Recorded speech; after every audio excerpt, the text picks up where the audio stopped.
அனைவருக்கும் அனைவருக்கும் வணக்கம் மாணவர்களே.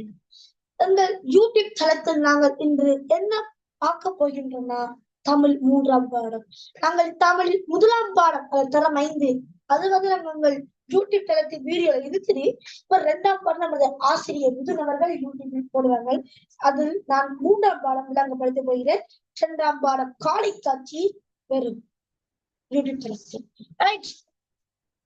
நமது சேனலை சப்ஸ்கிரைப் பண்ணி லைக் பண்ணுங்க, ஷேர் பண்ணுங்க. இப்ப நாங்கள் பாடத்துக்குள் நுழைவோம். நாங்கள் படிக்க போன்ற ஒரு அற்புதமான பாடம் சின்ன தம்பி புலவர். விளங்குகிறதா? சின்ன தம்பி புலவர் என்ற அற்புதமான பாடம் ஒன்று கற்பிக்க போகிறேன்.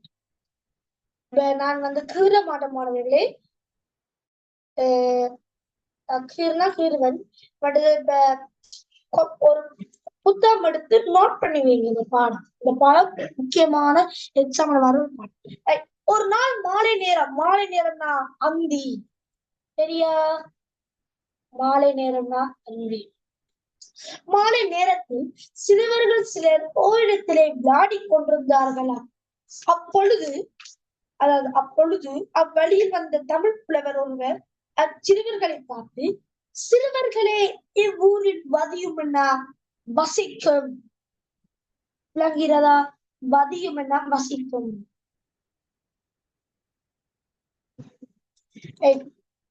வசிக்கும் வில்லவராய முதலியாரின் இல்லம்னா வீடு.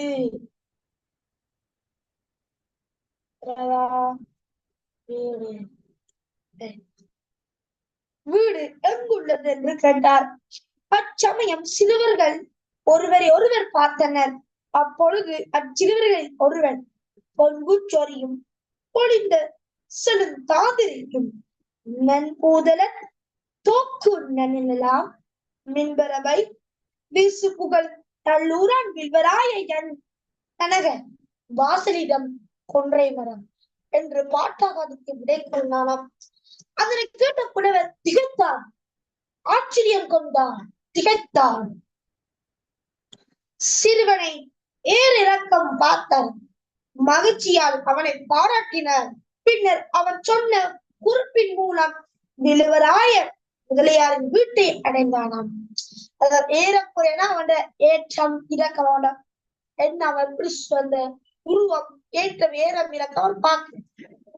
நாங்க அடுத்த இதுக்குள்ள போவோம். ஓகே. வில்வராய முதலியாரது வீட்டிலே அவரோடு அளவலாவிய தமிழ் புலவர் வழியில் நடந்த அந்த சம்பவத்தை கூறி அந்த சிறுவனின் தோற்றம், உயரம், வயது முதலியவற்றை தெரிவித்தார். அவன் தன் மகனாக இருக்க வேண்டும் என்று முதலியார் கூறினாராம். சிறிது நேரத்துக்கு பின் அச்சிறுவன் அங்கே வருவதை கண்ட தமிழ் புலவர் இவனால் தமிழ் மொழி மேலும் சிறப்படையும் என்று கூறி அச்சிறுவனுடைய பேரை சொன்னாராம். சிறுவன் அடக்கமாக சின்ன தம்பி என்று விடை பகர்ந்தார்.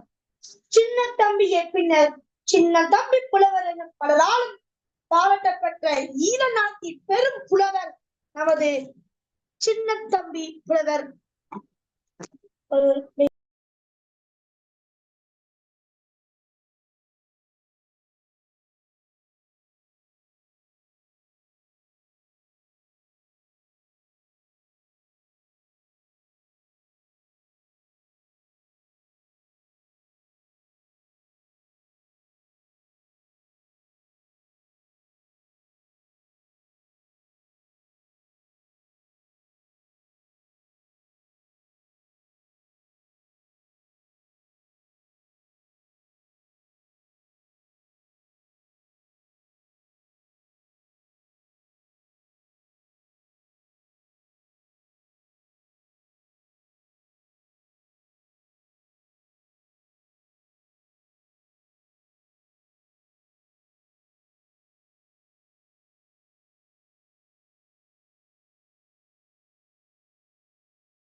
மணிக்கேற்றமானவர்களே மணிங்கள் நாங்க அந்த புலவரால் ஈழ நாட்டுல பெரும் புலவராக இருந்த அந்த தமிழ் அதாவது சின்ன தம்பி புலவர் பில்வராய முதலியார் யாழ்ப்பாணத்தில் நல்லூரிலே ஏறக்குறைய 200 ஆண்டுகளுக்கு முன்பு அந்த பெரும் பிரபு தமிழ் புலவருமானார்.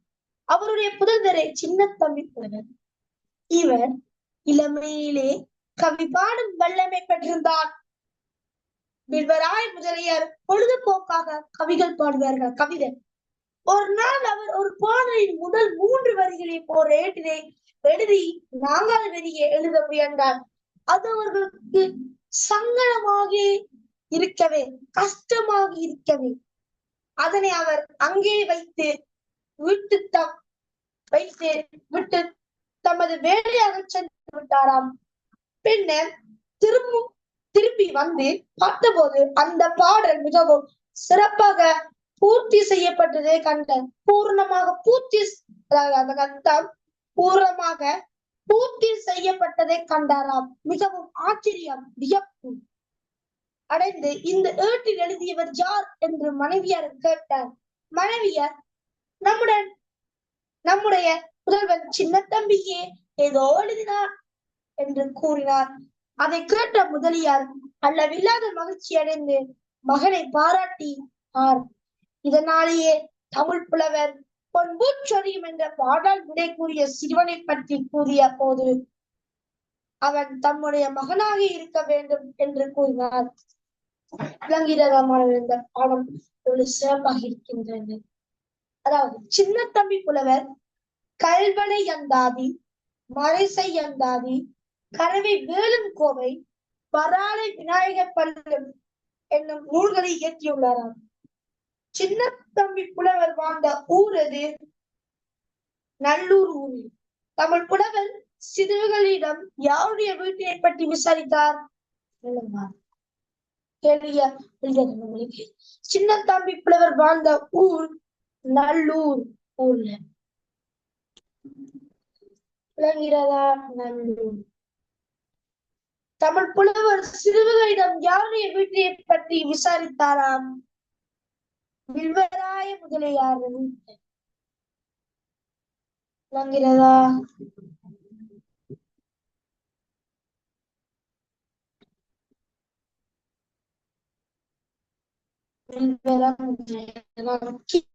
கீபோர்ட் பாய்கிற மோஸ்ல சொல்ற வார்த்தையை நீங்க ஒரு கப்பி எழுதி. அடுத்து வீட்டின் அடையாள கொன்றை மரம். சின்ன தம்பி புலவர் பராயத்தில் இருந்து கவிபாடும் வல்லமையை பற்றி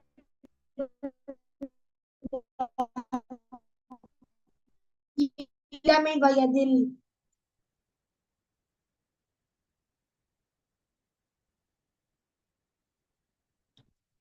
அடுத்தது சின்ன தம்பி புலவர் இயற்றிய நூல் மரசை அந்தாதி, கரவி வேணம் கோவை, பராள விநாயகர்.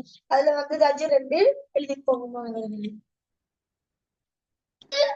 இந்த இந்த பாடம் உண்மையாக முக்கியமான ஒரு பாடமாகும்.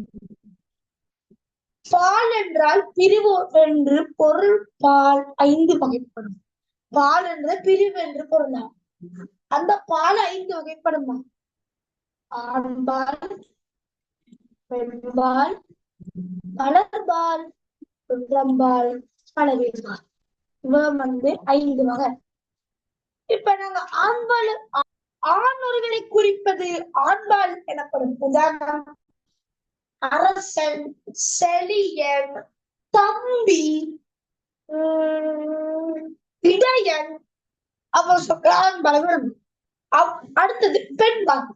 பெண்பால வந்து பெண்ணுரிமை குறிப்பது. அதாவது ஆண்பால வந்து ஆண் பேரு மடங்கம், பெண்பால வந்து ஒரு பெண்ணுரிமை குறிப்பது.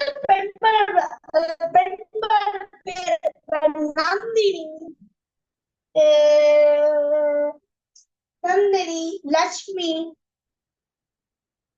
சரஸ்வதி என்ற பெயர் வந்து அடங்கும். அதாவது அரசன், சாரி, யாழினி, உலர்த்தி அப்படியான சொற்கள் வந்து இதில் வந்து பலர்பாடு. இந்த பலர்பாடு நாங்க என்ன பார்க்க போறோம்னா, உயர்திணையில் பலரை குறிப்பது பலபார் எனப்படும். குறிப்பது பலர்பால் எனப்படும். அதாவது மக்கள், ஆண்கள், பெண்கள், சொற்கள் வந்து பலபார். அத ஆணும் பெண்ணும் சேர்ந்து. அடுத்தது வந்து அகிரிணை பொருள்களில் ஒன்றை குறிப்பது ஒன்றம்பால். அதாவது கல், மரம் என்ற வந்து இது குறைக்கும். அடுத்த பலனை அகிரிணை பொருள்களில் பலவற்றை குறிப்பது அளவின்பால் எனப்படும். உதாரணம் அவை வீடுகள், மாடுகள் என்று. இது வந்து அதாவது ஆண்பால் பெண்பால் ஆகிய இரண்டு பொதுவாக வரும் பெயர்கள். பொதுவாக வரும் பெயர் தான் அந்த கவிஞர், அதிபர், நீதிபதி, ஜனாதிபதி, பிரதமர் என்ற சொற்கள் இந்த இரு இந்த பாடக்கேள்வி இருக்கு. அது வந்து நீங்கள் அதுக்குரிய கேள்விகள் அதை நீங்கள் செய்யலாம். இது வந்து செய்ய இப்ப இது விளங்கப்படுத்தலாம். ஒத்தகத்து சொல் கீழ்கோடுங்க. வீடுனா மனை, பாதைனா வீதி, உணவு, ஆகாரம், புத்தகம், அணுவல், அரவம், பாம்பு, பாதி அதாவது அடை தெரியும் தானே எல்லாருக்கும், அரைவாசி, பாதி, கல்வி, அது வித்தோமானே. இப்ப நாங்க அடுத்தது பார்ப்போம்.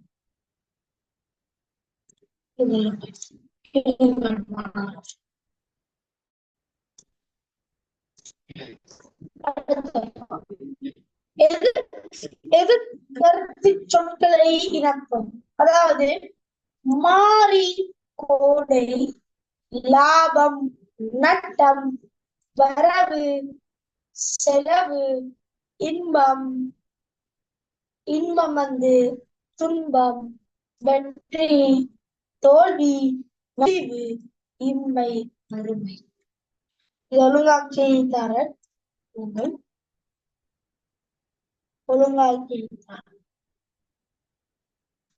லாபம், நட்டம், வரவு, செலவு, இன்பம், துன்பம், வெற்றி, தோல்வி, நாகரிகம், அநாகரிகம், ஆக்கம், அழிவு, இன்மை, வறுமை. எழுதிக்கோங்க மாணவர்கள்.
ஒரு 1/2 நிமிடம் வெயிட் பண்ணுங்கள்.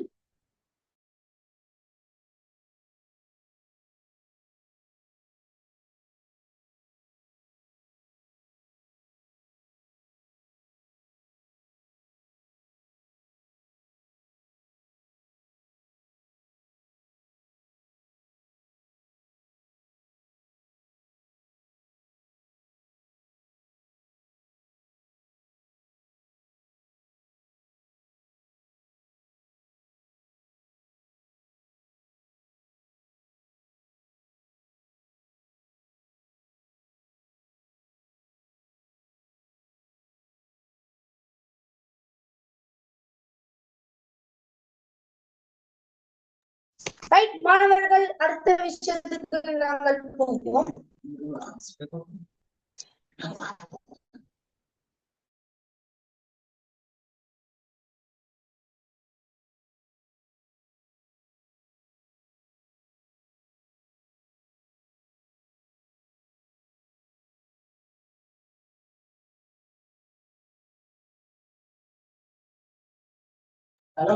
ஓகே, இப்ப நாங்க கீழ்வரும் சொற்களில் பொதுப்பெயர் சொற்களை தெரிந்து அவற்றை கட்டணங்களில் விளக்குவோம்.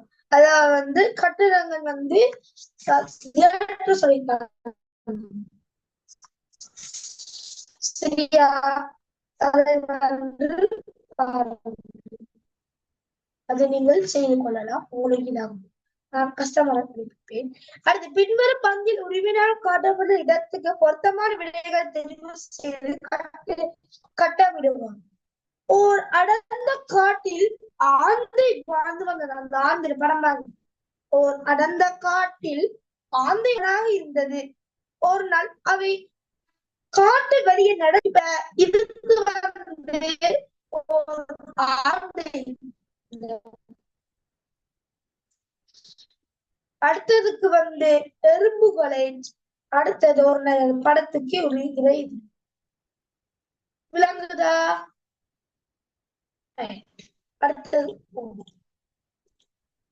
அடுத்தது தரப்பட்ட பழமொழியை பார்த்து உறுப்பு எழுத சொல்லியிருக்காங்க. உறுப்புமையாக எழுதணும். பண்ணுங்க. விட்டுருப்பேன். அது அடுத்து மட்டும் பண்ண மாட்டேன்.